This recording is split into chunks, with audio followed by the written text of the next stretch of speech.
कि भाई अगर पुलिस को जानना है कि मैंने जाफराबाद सीलमपुर में क्या बोला, पुलिस को गुलफिशा से पूछने की क्या जरूरत है भाई? वो तो वीडियो पे है।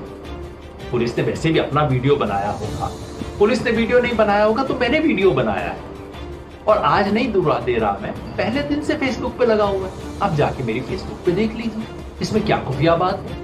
23 फरवरी को वहां जाफराबाद में आके दिल्ली पुलिस के डीसीपी के साथ खड़ा होकर बयान दिया, उसका वीडियो बनाया, अपना वीडियो खुद अपलोड किया।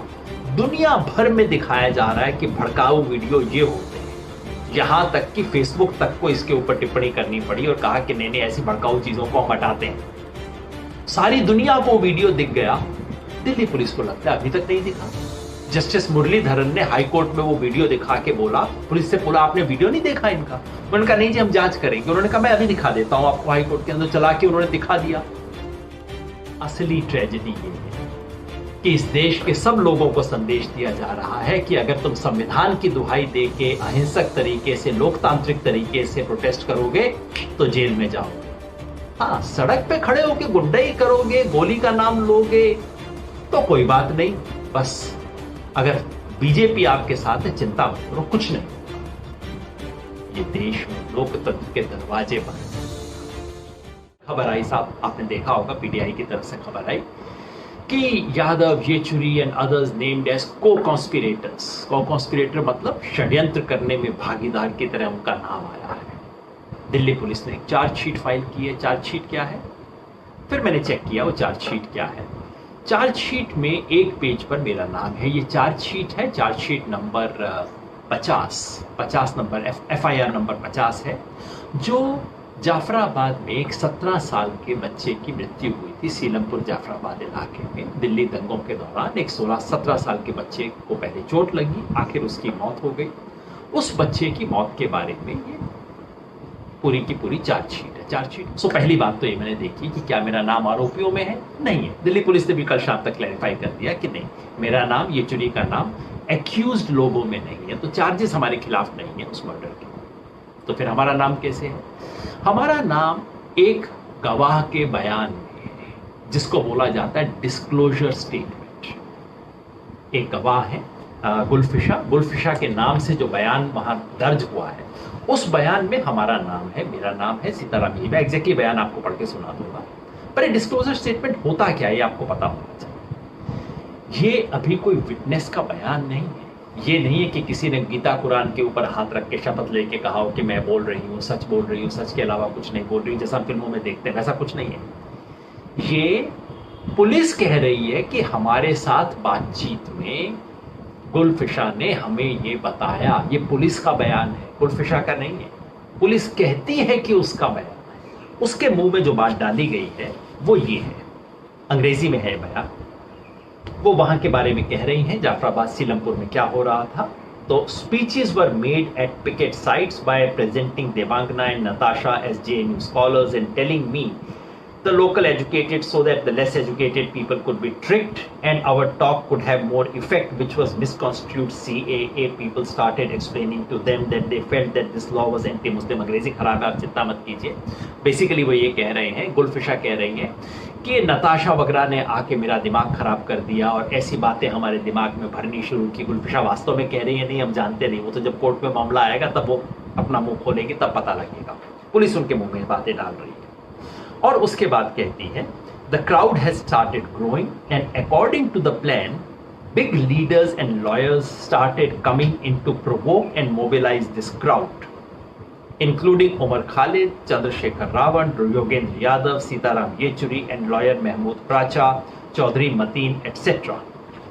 तो चूंकि मोर्चे में भीड़ बढ़नी शुरू हो गई थी, इसलिए वहां पे बड़े नेताओं और वकीलों ने आके लोगों को भड़काना शुरू किया। और ये भड़काने वाले लोग ये है, मैंने नाम आपको पढ़ के सुना दिया। ये बयान पुलिस ने गुलफिशा के नाम से लगाया है। अब मजे की बात ये कि भाई अगर पुलिस को जानना है कि मैंने जाफराबाद सीलमपुर में क्या बोला, पुलिस को गुलफिशा से पूछने की क्या जरूरत है भाई? वो तो वीडियो पे है। पुलिस ने वैसे भी अपना वीडियो बनाया होगा, पुलिस ने वीडियो नहीं बनाया होगा तो मैंने वीडियो बनाया है। और आज नहीं दूर दे रहा, मैं पहले दिन से फेसबुक पे लगा हुआ है। आप जाके मेरी फेसबुक पे देख लीजिए, इसमें क्या खुफिया बात है। एक स्टेटमेंट आप मेरे वीडियो से निकाल दीजिए ना, कह दीजिए कि भाई ये भड़का रहे हैं लोगों को हिंसा के लिए। इस चीज का सारी जांच किसकी चल रही है? जांच चल रही है दंगे और हिंसा की। आप एक स्टेटमेंट निकाल दीजिए ना मेरा कि भाई यहां पे ये हिंसा भड़का रहे हैं लोगों। सच्चाई क्या है? आप में से जो लोगों ने पहले मेरी बातों को फॉलो किया होगा, पूरे एंटी सीए प्रोटेस्ट में एक बात मैं हमेशा कहता था, हर लेक्चर में कहता था, आप जो मर्जी लेक्चर खोल के देख लीजिए, कि इस संघर्ष में हमारे एक हाथ में तिरंगा, दूसरे में संविधान, मन में अहिंसा, जनगण मन का गान। ये कहता था ना, हर लेक्चर में मैं कहता था। और उसे कह रहे हैं भड़काने वाला लेक्चर, हिंसा भड़काने वाला। और जाफराबाद सीलमपुर का तो एक विशेष मामला है।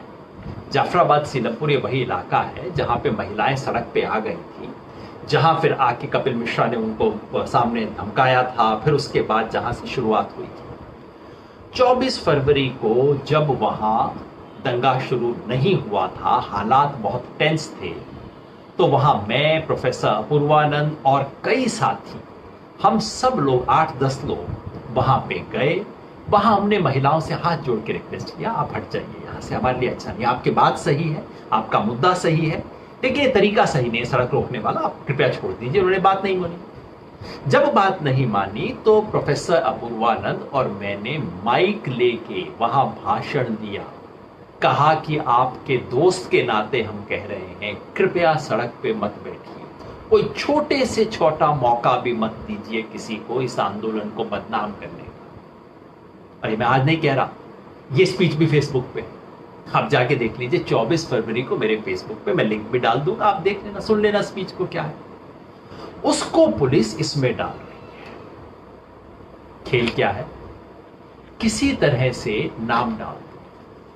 अब जब कल इसके बारे में हंगामा हुआ तो पुलिस कहती है कि नहीं नहीं, ये तो अभी सिर्फ नाम है, देखिए किसी गवाह ने बोला था, हम क्या करें, गवाह ने बोला था तो हमने उसको रख दिया।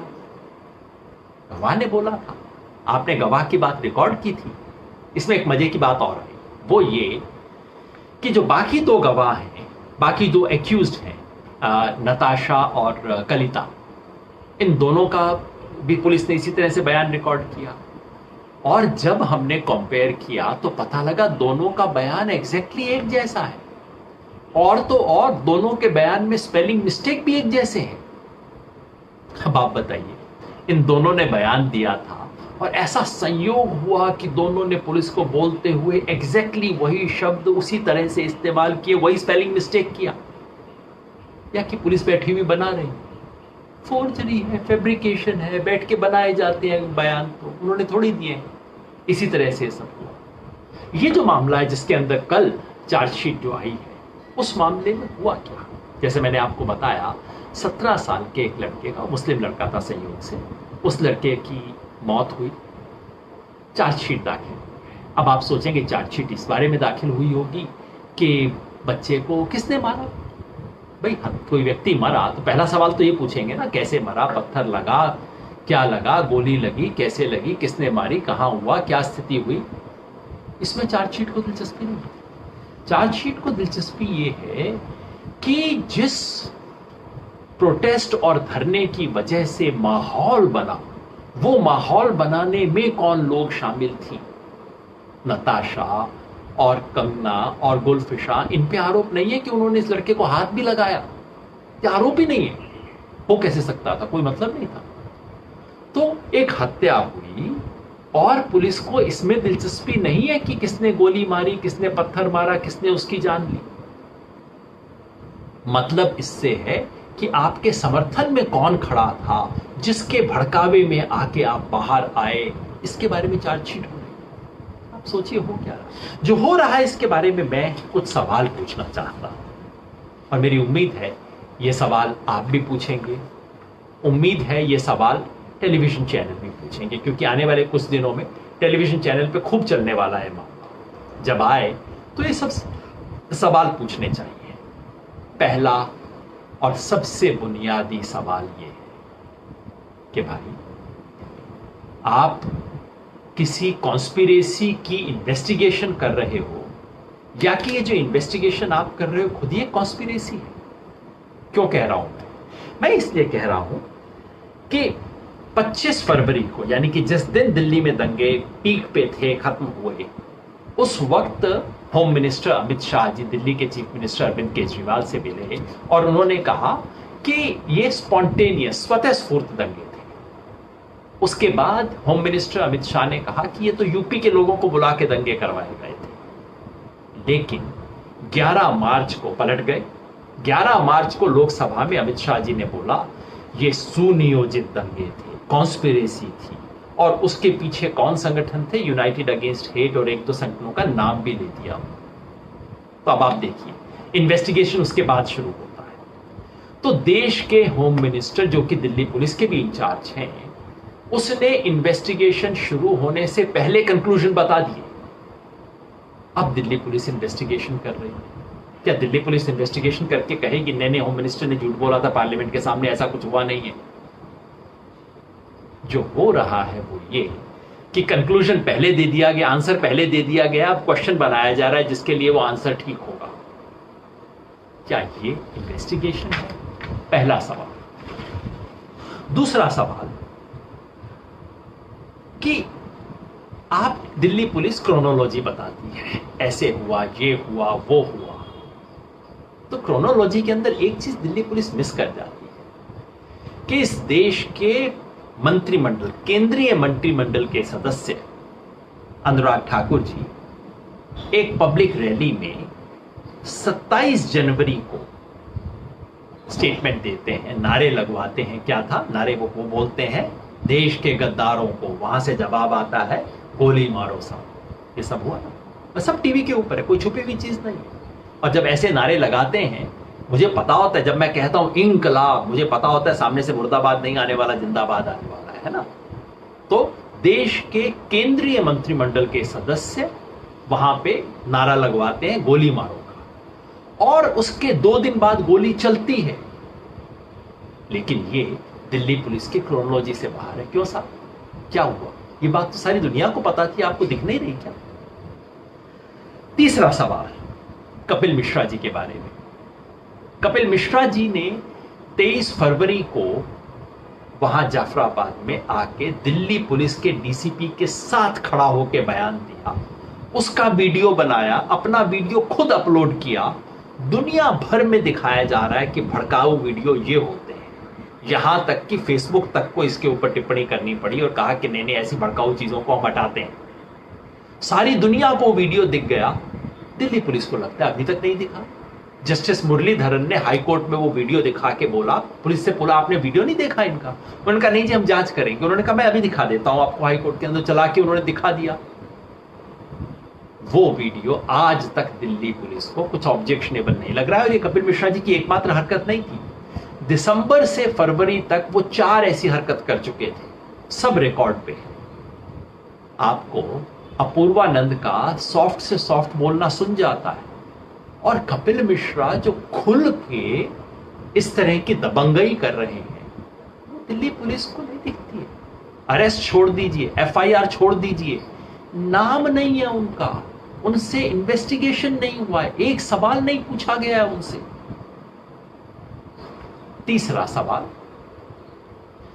कि दंगों में बीजेपी से जुड़े हुए कई लोगों का नाम कई वीडियो के अंदर आया। हमने देखा कि एक महिला थी, रागिनी तिवारी जी, उनका पार्टी एफिलिएशन स्पष्ट नहीं है, लेकिन वो बिल्कुल खुल के दंगों के दौरान कह रही हैं या तो मर जाओ नहीं तो मार दो इनको। बिल्कुल खुल्लम खुल्ला हिंदू मुस्लिम दंगे में करवा रही हैं। वीडियो है, एफआईआर हुआ, अरेस्ट हुआ, कुछ हुआ उनके खिलाफ? आप बताइए। बीजेपी के तमाम नेताओं का नाम आया है, सत्यपाल सिंह, जगदीश प्रधान, नंदकिशोर गुर्जर, मोहन सिंह बिष्ट, इनके बारे में आरोप लगे हैं। आरोप की जांच तो होनी चाहिए। मैं नहीं जानता आरोप सच है बुरा है, मगर दिल्ली पुलिस जब हर व्यक्ति को, हर स्टूडेंट को पता नहीं कहां कहां से ढूंढ रही है, तो भाई ये 4 लोग तो आपकी आंख के सामने हैं, इनकी जांच क्यों नहीं, ये बताइए। 5वां सवाल, एक वीडियो आपने देखा होगा, बहुत दुखद वीडियो है, जिसमें कुछ बच्चे जमीन पे पड़े हुए हैं और पुलिस वाले डंडे मार मार के कह रहे हैं गाओ जनगण, लो तुम्हें आजादी देंगे। उसमें से एक लड़का है फैजान, जिसकी डेथ हो जाती है। पुलिस मार रही है, लड़के की डेथ हो जाती है। पुलिस की वीडियो पे है, बाहर की वीडियो पे है, सब कुछ है। क्या पुलिस ने अपने बारे में, अपने लोगों की शिनाख्त की? क्या दिल्ली पुलिस को यह नहीं पता कि वो उनके अपने लोग कौन हैं? जब इतनी बार अखबारों ने सवाल पूछा तो परसों दिल्ली पुलिस का बयान आया है, हाँ हम ढूंढने की बड़ी कोशिश कर रहे हैं और अब हमारे को एक सुराग मिल गया है, जो कि सुराग से ये पता लगता है कि किसने अश्रु गैस के गोले अपने लिए करवाए थे। फिर वहां रजिस्टर से हम चेक कर रहे हैं, जिसका मतलब है कि दिल्ली पुलिस में कोई सच नहीं बोलता।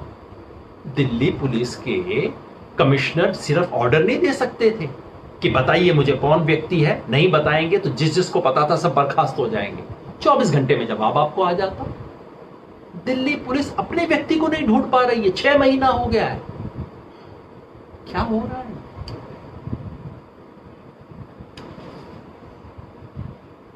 छठा सवाल, एक कस्टोडियल टॉर्चर का मामला था, जो मैंने पिछली बार बोला था, एक बार बहुत विस्तार से बोला था, खालिद सैफी करके। यहां खजूरी का केस है, जहां पे वीडियो है, वीडियो दिखा रहा है खालिद सैफी एक लंबी सड़क पे बिल्कुल खाली हाथ जा रहे हैं। पुलिस दूसरे छोर पे खड़ी है, प्रोटेस्टर्स एक छोर पे खड़े हैं, सड़क पूरी खाली है, वहां जा रहे हैं।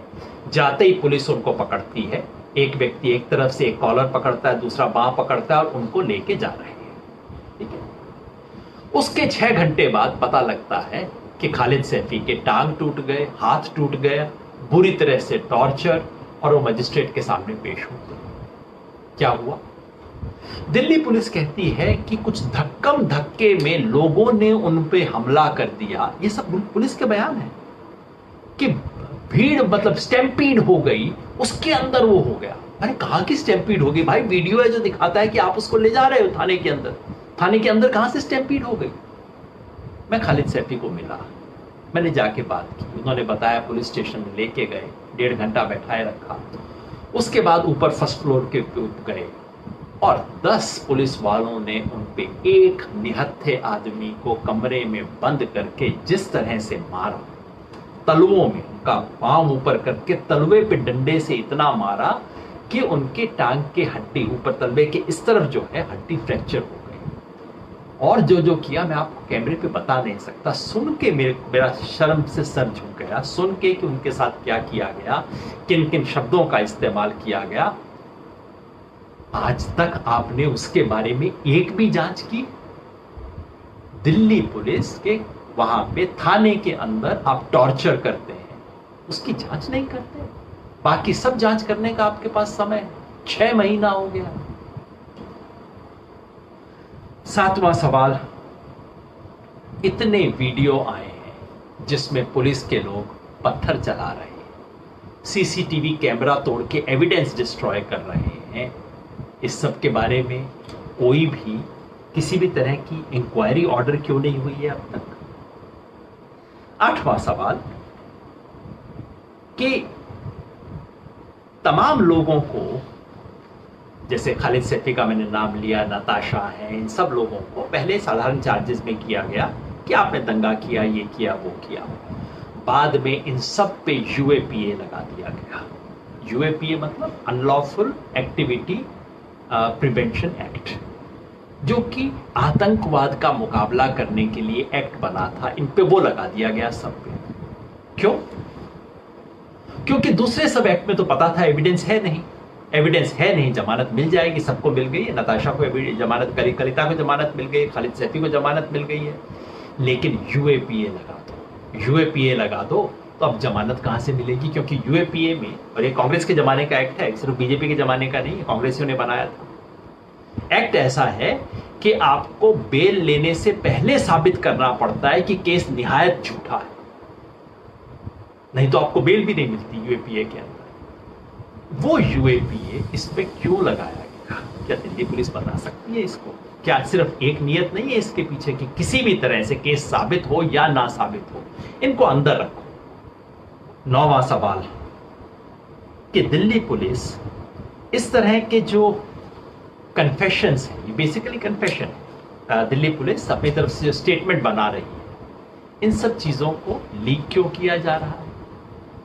एक हफ्ता पहले उमर खालिद ने इसके बारे में बयान दिया कि उनके एक दोस्त के साथ क्या किया गया। वो गए, उनको पुलिस ने बयान थमाया और कहा कि अब इसको चुपचाप से पढ़ो। उसने पढ़ लिया, कहा कि ये बयान दो, डराया धमकाया, कहा कि ये बयान दो। कैसे दो? टीवी के कैमरा लगाएंगे, कैमरा के सामने दो। उसने पढ़ना शुरू किया, ना ना ना, पढ़ के नहीं, याद कर लो और अब इसको कैमरा पे बोलो जैसे कि तुम स्पॉन्टेनियसली बोल रहे हो। भाई कैमरा की तरफ देख के बोलो, ऐसा लगना चाहिए तुम नॉर्मली बोल रहे हो, हमारी प्रेजेंस में नहीं बोल रहे हो। क्या ये पुलिस का काम है? आपका काम सच ढूंढना है, किसी बने बनाई चीज को मैन्युफैक्चर करना और किसी को फंसाना आपका काम नहीं है। ऐसा क्यों हुआ? और आखिरी सवाल, दिल्ली पुलिस एक व्हाट्सएप ग्रुप के बारे में बड़ा इंटरेस्टेड चल रही है। कह रही है कि साहब एक व्हाट्सएप ग्रुप था, अभी नाम वाम आ जाएगा, जैसे मैंने कहा कि बड़ी इसमें आपको अभी कॉमेडी शो पूरा देखना बाकी है। जैसा आप कंगना रनौत वाले या सुशांत वाले केस में चल रहा था ना, व्हाट्सएप पे मैसेज मिल गया, ये मिल गया, वो मिल गया, वैसा वाला खेल अब यहां भी चलने वाला है। तो दिल्ली पुलिस कहती है एक व्हाट्सएप ग्रुप था, जिस व्हाट्सएप ग्रुप के ऊपर दिल्ली में दंगे का षड्यंत्र रचा जा रहा था। भाई आपने कभी सुना है कि 40-50 लोगों का ग्रुप, जिसमें कभी कोई आ रहा है, कोई जा रहा है, कुछ नाम ऐड हो रहे हैं, कुछ नाम हट रहे हैं, और महीनों तक, 3-3 महीनों तक वो ग्रुप चल रहा है। ऐसे किसी ग्रुप में षड्यंत्र होते हैं? आपने सुना? षड्यंत्र होता है 5 लोगों का, 7 लोगों का, बंद ग्रुप का षड्यंत्र होता है। इस तरह का मजाक क्यों किया जा रहा है? ये मेरे 10 सवाल है दिल्ली पुलिस के लिए। उम्मीद है दिल्ली पुलिस से उत्तर मिलेगा। मैं इसलिए कहता हूं कि पुलिस एक प्रोफेशनल फोर्स है। पुलिस और पार्टी में अंतर है। बीजेपी चुनाव जीती है, सरकार चलाए, लेकिन पुलिस का काम है किसी भी हिंसा के मामले में सच बोलना। क्या वो सच दिल्ली पुलिस बोल रही है? दिल्ली पुलिस के दामन पे, उसकी वर्दी पे ऑलरेडी एक बहुत बड़ा दाग है। आपको याद है ना 1984, भूले नहीं होंगे दिल्ली के लोग। दिल्ली शहर में दंगा हो रहा था, पुलिस देख रही थी, दंगे में हिस्सा ले रही थी, और उसके बाद उस पर लीपापोती करवाई। सब क्यों?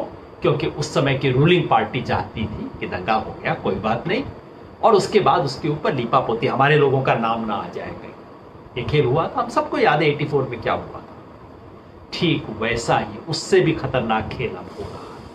दंगा हुआ, उस दंगा होते वक्त रोकने की कोई कोशिश नहीं, और उसके बाद पुलिस उसके अंदर हिस्सा लेती हुई पाई गई, और अब उससे एक कदम आगे बढ़ के पलट के अब उनके ऊपर केसेस, जो कि विक्टिम,